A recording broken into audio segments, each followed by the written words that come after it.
നമസ്കാരം. ആലപ്പി അഷ്റഫ് കണ്ടതും കേട്ടതും എന്ന എൻ്റെ യൂട്യൂബ് ചാനലിലേക്ക് ഏവർക്കും സ്വാഗതം. ബോച്ചയെക്കുറിച്ച് ഞാൻ മുൻപ് ചെയ്ത ഒരു എപ്പിസോഡിൽ ഞാൻ അന്ന് പറഞ്ഞ കാര്യങ്ങൾ ഇപ്പോൾ കൃത്യമായി സംഭവിച്ചിരിക്കുകയാണ്. അന്ന് ഞാൻ പറഞ്ഞ കാര്യങ്ങൾ നിങ്ങളൊന്ന് കേട്ടു നോക്കൂ. ഇനി ബോച്ചെ ജയിൽ മോചിതനായിട്ട് വരുമ്പോൾ വീരോചിതമായ ഒരു സ്വീകരണവും വരവേൽപ്പും ഒക്കെ ഉണ്ടാകാൻ സാധ്യതയുണ്ട്. കൂടാതെ പാലഭിഷേകവും ചിലപ്പോൾ ഉണ്ടാകാം. അങ്ങനെയൊക്കെ ചെയ്ത് അദ്ദേഹത്തിന് പ്രോത്സാഹനവും കൊടുത്ത് ശിക്ഷയും ഉറപ്പാക്കി കൊടുക്കും ഈ വെട്ടിക്കിളിക്കൂട്ടം. ഇത്തരം കോപ്രായങ്ങൾക്കൊന്നും തലവെച്ചു കൊടുക്കല്ലേ ബോച്ചെ. ഇനിയെങ്കിലും അടങ്ങി ഒതുങ്ങി മര്യാദയ്ക്ക് ജീവിക്കാൻ നോക്കൂ. എനിക്കിവിടെ ബോബി ചെമ്മണ്ണൂരിനോട് വ്യക്തിപരമായ വൈരാഗ്യമോ അതുപോലെ തന്നെ ഹണി റോസിനോട് പ്രത്യേക സ്നേഹമോ മമതയോ ഒന്നും തന്നെയില്ല. പൊതുവേദികളിൽ സ്ത്രീകളെ അപമാനിക്കുന്നതിനോടാണ് എന്റെ എതിർപ്പ്. നിങ്ങൾ സ്ത്രീകളെ ബഹുമാനിച്ചില്ലെങ്കിലും അധിക്ഷേപിക്കാതിരിക്കുക. ഇനി ഇത് ആരാവർത്തിച്ചാലും ഞാൻ എന്നും ഇരയോടൊപ്പം ഉണ്ടാകും. അതെന്റെ നിലപാടുമാണ്. വൈകുന്നേരം 4:30 ജാമ്യം ലഭിച്ച് പുറത്തിറങ്ങുന്ന ബോച്ചയെ വരവേൽക്കാനായി വലിയൊരു സംഘം ജയിലിന് വെളിയിൽ അണിനിരന്നിരുന്നു. PR വർക്കേഴ്സിന്റെ നേതൃത്വത്തിൽ കുറെ ജോലിക്കാരും കുറച്ച് ബംഗാളികളും കുറച്ച് സ്ത്രീകളെയും എല്ലാം ചേർത്ത് അവിടെ കൊണ്ടുവന്ന് നിർത്തി. അവരുടെ എല്ലാം കൈകളിൽ പ്ലേ കാർഡുകളും അതുപോലെ തന്നെ പടക്കങ്ങളും പൂമാലകളും ബൊക്കകളും ഒക്കെ അവരുടെ കൈവശമുണ്ടായിരുന്നു. ഇതെല്ലാം അവർ പണം മുടക്കി വാങ്ങില്ല എന്ന് നമുക്കറിയാമല്ലോ.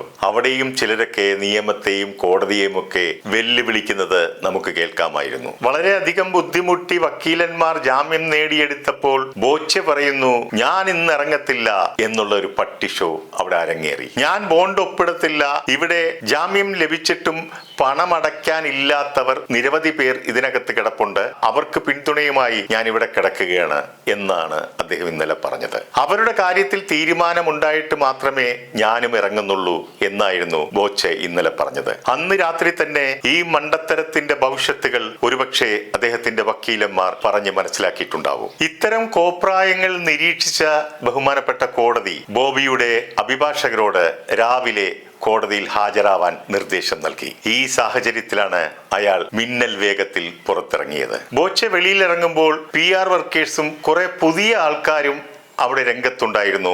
അവരുടെ കയ്യിലെല്ലാം മാലപ്പടക്കവും ഉണ്ടായിരുന്നു. പക്ഷേ അവരാരും ഇന്നലെ രാത്രി കണ്ടവരായിരുന്നില്ല. ഇന്നലെ രാത്രി വന്നവരൊക്കെ ഇന്ന് ജോലിക്ക് പോയി കാണും. രാവിലെ വന്ന കൂലിത്തൊഴിലാളികളും കോടതിയെയും നിയമത്തെയും വെല്ലുവിളിച്ചിട്ട് പോയി. മാലപ്പടക്കം പൊട്ടിക്കാനും പറ്റിയില്ല. ബോച്ച ഉദ്ദേശിച്ച രീതിയിൽ ഷൈൻ ചെയ്യാനും പറ്റിയില്ല. ഇന്നലെ ജയിലിൽ വെച്ച് പറഞ്ഞു എന്ന് പറഞ്ഞിരുന്ന വാചകങ്ങൾ ഇന്ന് ബോച്ചയുടെ വായിൽ നിന്നും നേരിൽ കേൾക്കാനും പറ്റി. ഞാൻ ചാരിറ്റി ചെയ്യുന്ന ആളാണ്. ഇവിടെ പണമില്ലാതെ വെളിയിൽ ഇറങ്ങാൻ പറ്റാത്തവർക്ക് അവരെ സഹായിക്കാൻ വേണ്ടിയാണ് ഞാൻ ഇവിടെ ഇന്നലെ കിടന്നത് എന്നായിരുന്നു ബോച്ചയുടെ ന്യായം. പിന്നീട് അയാൾ തിരുത്തി പറഞ്ഞു, ജാമ്യത്തിന്റെ ഉത്തരവെത്താൻ വൈകിയതാണ് കാരണം. അതിൽ എന്തൊക്കെയോ സാങ്കേതിക പ്രശ്നങ്ങളുണ്ടെന്നും അതൊന്നും എനിക്കറിയില്ല എന്നായിരുന്നു അയാൾ വീണ്ടും പറഞ്ഞത്. രാവിലെ കോടതിയിൽ ഹാജരായ വക്കീലന്മാരോട് ബഹുമാനപ്പെട്ട കോടതി പറഞ്ഞു, നാട്ടിൽ നീതിന്യായ വ്യവസ്ഥയുണ്ട്.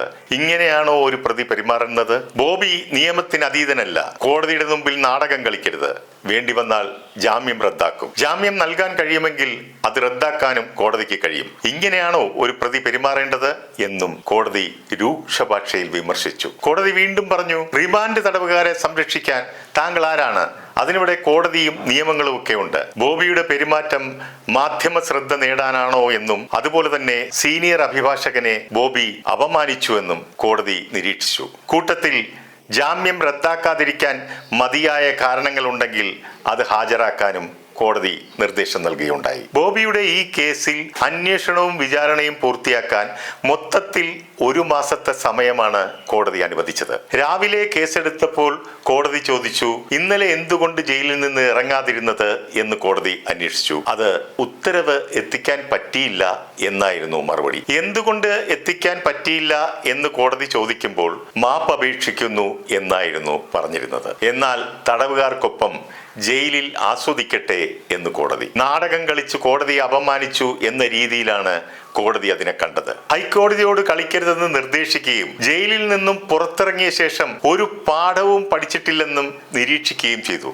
നിരൂപാധികം മാപ്പപേക്ഷ നൽകട്ടെ, അപ്പോൾ പരിഗണിക്കാം എന്നും രാവിലെ കോടതി പറയുകയുണ്ടായി. ഉച്ച കഴിഞ്ഞ് കേസെടുത്തപ്പോൾ ബോച്ചെ നിരൂപാധികം മാപ്പപേക്ഷിച്ചുകൊണ്ട് പറഞ്ഞു, കോടതിയെ അധിക്ഷേപിച്ചിട്ടില്ല, ഇനി കോടതി പറയുന്നത് പോലെ മുന്നോട്ടു പോകും, കൂടാതെ ചെയ്ത കാര്യം ന്യായീകരിക്കുന്നില്ല, ഇനി വാക്കുകൾ സൂക്ഷിച്ചേ ഉപയോഗിക്കൂ, തമാശ നിർത്തുന്നു, താങ്കൾ മാധ്യമ ശ്രദ്ധയ്ക്ക് വേണ്ടി പെരുമാറുന്നു, ജയിലിൽ നിന്ന് പുറത്തിറങ്ങിയത് ഒളിമ്പിക്സിൽ സ്വർണ്ണ മെഡൽ നേടി പുറത്തിറങ്ങിയ ജേതാവിനെ പോലെയായിരുന്നു, നീതിന്യായ വ്യവസ്ഥയോട് താങ്കൾ യുദ്ധം പ്രഖ്യാപിച്ചതാണ് എന്ന് പറഞ്ഞിട്ട് കോടതി അദ്ദേഹത്തിന്റെ നിരൂപാധികമായ മാപ്പപേക്ഷ സ്വീകരിക്കുകയാണ് ഉണ്ടായത്. ബോച്ച പിന്നീട് പത്രക്കാരോട് പറയുന്നു, ജയിലിന്റെ മുമ്പിലുള്ള ആൾക്കൂട്ടം എന്റെ ഫാൻസുകാരല്ല, ഞാൻ ആരോടും വരാനും പറഞ്ഞിട്ടില്ല, വരരുതെന്ന് കർശന നിർദ്ദേശവും കൊടുത്തിരുന്നു. എന്നാൽ കഴിഞ്ഞ ദിവസങ്ങളിൽ രാഹുൽ ഈശ്വറും കൂട്ടരും ചാനലിലൂടെ പറയുകയുണ്ടായി, അദ്ദേഹത്തിന് വൻ സ്വീകരണം കൊടുത്ത് ജയിലിൽ നിന്നും വരവേൽപ്പുണ്ടാകുമെന്ന്. കോടതിയെയും നിയമവ്യവസ്ഥയെയും ചൊടിപ്പിക്കുന്ന ഇത്തരം പ്രവൃത്തികളെ കുറിച്ച് ഞാൻ നേരത്തെ ചൂണ്ടിക്കാണിച്ചിരുന്നതുമാണ്. ഇത്തരക്കാര് തന്നെയാണ് ദിലീപിനെയും കുഴിയിൽ കൊണ്ട് ചാടിച്ചത്. ഇനിയെങ്കിലും മനസ്സിലാക്കണം, ഈ PR വർക്ക് കൊണ്ട് ദോഷമല്ലാതെ ഗുണമൊന്നുമില്ലെന്ന് മനസ്സിലാക്കണം. നിർത്തുന്നു. നന്ദി, നമസ്കാരം.